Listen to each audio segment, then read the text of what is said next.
Pastor Andi Simon itu, Thomas, sebenarnya itu sejak jadi pelayan gereja di Balikpapan, memang sudah ada karunia-karunia itu, Thomas. Ya. Ada karunia kesembuhan, ada karunia-karunia dia itu Pastor Andi Simon itu, Thomas. Makanya kita itu harus belajar rindu untuk dipakai Tuhan. Ngerti, Thomas? Ya, betul. Jadi kalau kita lihat pelayanan Andi Simon kan, saya lihat banyak orang sakit disembuhkan, banyak orang dilawat Tuhan bertobat. Iya. Betul? Jadi kalau ada hamba Tuhan yang dipakai Tuhan seperti itu, Thomas, kita harus dukung dan doakan. Shalom sahabat Golden Gate Channel yang dikasih Tuhan, puji nama Tuhan. Saya bersyukur dan bersuka cita kembali bisa menyapa sahabat terkasih dalam kasih dan anugerah Tuhan. Ya sahabat terkasih, saya selalu berharap dan berdoa agar sahabat senantiasa dalam keadaan baik dan sehat, dan senantiasa diberkati oleh Tuhan. Sahabat terkasih, ya di luar sana banyak orang yang meragukan yang namanya mujizat kesembuhan, ya, dimana hari-hari ini kita sedang dihebohkan dengan pesulap merah yang membongkar, yaitu dukun berkedok agama. Saya kasih Tuhan, ya, tetapi kita percaya bahwa kesembuhan yang ada di dalam Tuhan itu adalah kesembuhan yang berasal dari mujizat Tuhan, ya, dimana banyak hamba Tuhan yang dipakai untuk menyatakan yaitu kuasa kesembuhan, mujizat kesembuhan. Ya, seperti contohnya adalah Pastor Andi Simon, sahabat kasih Tuhan. Nah, tetapi hari-hari ini, ya, banyak orang yang meragukan hal itu. Mari kita akan lihat cuplikan video berikut ini yang menggambarkan bahwa mereka menuduh, ya, kesembuhan ilahi itu berasal daripada setan atau dari bantuan jin. Mari kita akan lihat videonya. Tuhan memberkati kita. Amin. Saya sebetulnya jujur ya waktu itu, loh, kok jadi bisa jalan gitu kan? Iya. Padahal jujur, saya sendiri sudah, keimanan saya udah mulai goncang lah, boleh dikata udah mulai.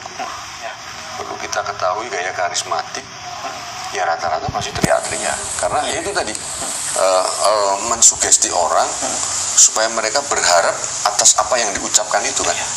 Jadi rata-rata berteriak, apalagi kalau mereka udah memegang konsep apa namanya kuasa kan, kuasa penyembuhan. Oh, itu rata-rata. Kalaupun itu beneran sembuh,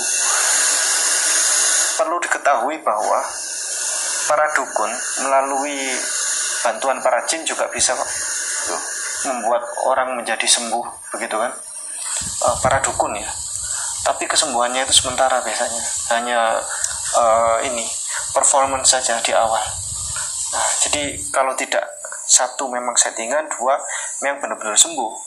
Dan kalaupun percaya kepada manusia untuk memberikan kesembuhan, ya, pada pendeta, atau percaya bahwa yang menyembuhkan itu Yesus dan sebagainya, sebenarnya di luar teknik penyembuhan para pendeta banyak kok para dukun yang dengan bantuan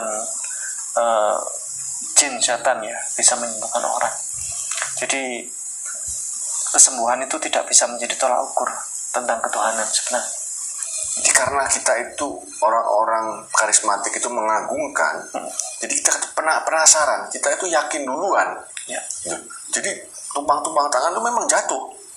Kita tuh rasa ada kayak kita praktek-praktek perdukunan kan, ya. Mau dipukul mental ya macam begitu, ya. Itu jatuh. Tapi setelah untuk yang kedua kalinya saya nggak bisa. Tapi saya lihat ada juga orang yang ketagihan. Jadi ada dua hal. Pertama, saya pribadi, saya nggak bisa seperti yang pertama jatuh lagi. Bukannya teknik seperti itu sudah pernah dibongkar sama Ananda pesulap merah, Tuan Guru? Yang mental-mental itu.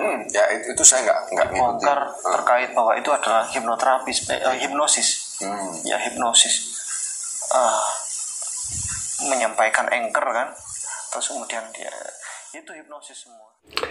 Ya, sahabat kasih Tuhan, kalau kita melihat tayangan video tadi, ya, itu menggambarkan bahwa ada seorang, ya, yang memiliki pengalaman. Dia mungkin mengikuti yaitu ibadah kesembuhan ilahi, sahabat kasih Tuhan, Ya, dan dia katakan dia sendiri imannya hampir tergoncang ya ketika melihat kuasa kesembuhan dan mujizat terjadi. Tapi yang satu berkata bahwa hal itu biasa ya, dukun pun bisa melakukannya dengan bantuan jin atau setan.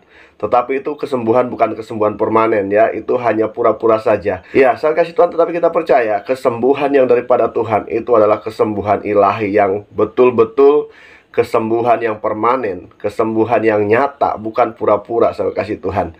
Nah, karena itu kita akan melihat bagaimana tanggapan Pastor Andy Simon mengenai yaitu isu di luaran sana yang meragukan akan yaitu mujizat kesembuhan yang selama ini dikerjakan oleh beliau dalam pelayanannya. Mari kita akan saksikan bersama ya, hambanya Pastor Andy Simon akan menanggapi pesulap merah secara langsung. Beliau akan menanggapinya. Mari kita akan saksikan bersama-sama. Tuhan memberkati kita sekalian. Amin. Shalom, apa kabar Pastor Andy Simon? Ya, shalom. Shalom. Puji Tuhan, Shalom. puji Tuhan. Sekarang sedang ada di kota mana ini ya? Di Balikpapan dong, kotaku tercinta. Oke, puji Tuhan. Iya, lanjut Pastor Andy. Kalau semisal Pastor Andy ini didatangi oleh seseorang yang sepertinya meragukan pelayanan Pastor Andy, tapi di balik itu ada agen bung sebenarnya ingin pansos saja. Apa yang Pastor Andy ingin lakukan terhadapnya? Ya, sebut saja pesulap merah. Yang lagi hari-hari ini banyak ya memberikan edukasi terhadap dukun atau yang urusan dengan goib. Tanggapanku adalah ada yang palsu, ada yang asli. Demikian pun sebaliknya, ada yang asli, ada yang palsu. Di kitab suci saya pernah membaca kitab Ayub, ya, pasal 10:23. Ketika emas itu dibakar api, maka akan lebih dimurnikan, lebih bersinar lagi. Jadi itu saja tanggapan saya kalau misalnya sampai hari ini ada orang yang masih meragukan kuasa Tuhan karena apa ya? Orang yang percaya pasti tetap ada, tapi si peragu juga akan tetap ada. Tambahan sedikit, saya tidak mau habiskan waktu saya untuk meyakinkan orang yang ragu, karena si peragu akan tetap ada sampai kapanpun juga. Kira-kira gitu tanggapan deh. Oke. Iya, pada episode sebelumnya 7 hari yang lalu berarti aku ditolong Tuhan ini judulnya pesulap merah akan bongkar mujizat Pastor Andy Simon, tetapi dalam tanda tanya. Tidak. Memang seandainya pun ditelusuri, ditelisik, maka apa yang dikhawatirkan itu sama sekali tidak ada. Karena Pastor Andy adalah sosok duta Kristus, pelayan Tuhan yang mengandalkan Yesus dan berdoa in Jesus name, dan mujizat itu luar biasa terjadi. Sampai hari ini, tadi ada seorang yang dari Singapura telepon saya, dan kemudian dia menceritakan bahwa pergi ke Singapura dalam pengobatan. Nah, Pastor Andy, bagaimana tanggapan kalau seandainya ada orang yang minta doa, apa dilarang untuk pengobatan atau seperti apa ya, Pastor Andy ya? Silakan. Saya hamba Tuhan yang tidak anti medis, tidak bertentangan dengan dokter, ya. dokter melakukan bagiannya, medis melakukan bagiannya, tetapi sebagai manusia yang beriman kepada Tuhan, saya berdoa. Saya pernah sakit, saya berdoa sembuh. Saya pernah sakit, saya berdoa minum obat sembuh. Jadi saya bukan tipe orang yang anti dengan medis dan dokter. Bagi saya doa yang utama, karena bagi saya sekali lagi hidup dan mati bukan di tangan medis, dokter, tapi di tangan Tuhan. Maka saya belajar mengaplikasikan hal ini. Oke.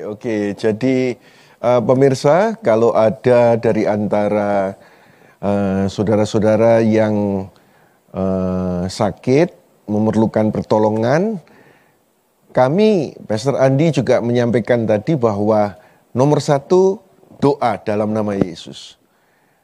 Lalu kemudian tidak menolak medis, karena pengetahuan tentang obat-obatan yang diberikan itu juga dari Tuhan kepada para dokter tersebut. Nah, Pastor Andi juga pernah mendoakan ibu ini. Saya juga mengajarkan bagaimana ketika dia minum obat. Dan tadi dia cerita sebelum saya masuk di studio ini, setiap minum obat selalu dia berkata dalam nama Yesus. Dan puji Tuhan, ketika dia telepon saya, dia memberi info hasil darah semuanya baik. Keadaan sehat, kuat, sukacita, dan pemeriksaan sel kanker menurun 100 poin, dan dia bersukacita. Dan saya berkata, sekarang beliaunya juga sedang menyaksikan tayangan ini di Singapura. Halo Ibu yang di Singapura, salam kenal. Puji Tuhan. Dan dalam nama Yesus, in Jesus name, total sembuh, pulang ke Indonesia dalam keadaan sehat, kuat, panjang umur, memuliakan Tuhan. Amin. Puji Tuhan. Dan bagi saudara yang sedang menantikan pertolongan Tuhan, tidak ada yang putus asa, karena masih ada Tuhan, masih ada mujizat. Ya, sahabat yang kasih Tuhan, orang yang percaya kepada Tuhan Yesus, yang menjadikan Tuhan Yesus sebagai Tuhan dan Juru Selamat di dalam hidupnya, ya, dilengkapi dengan karunia yang daripada Tuhan, disertai dengan kuasa yang daripada Tuhan.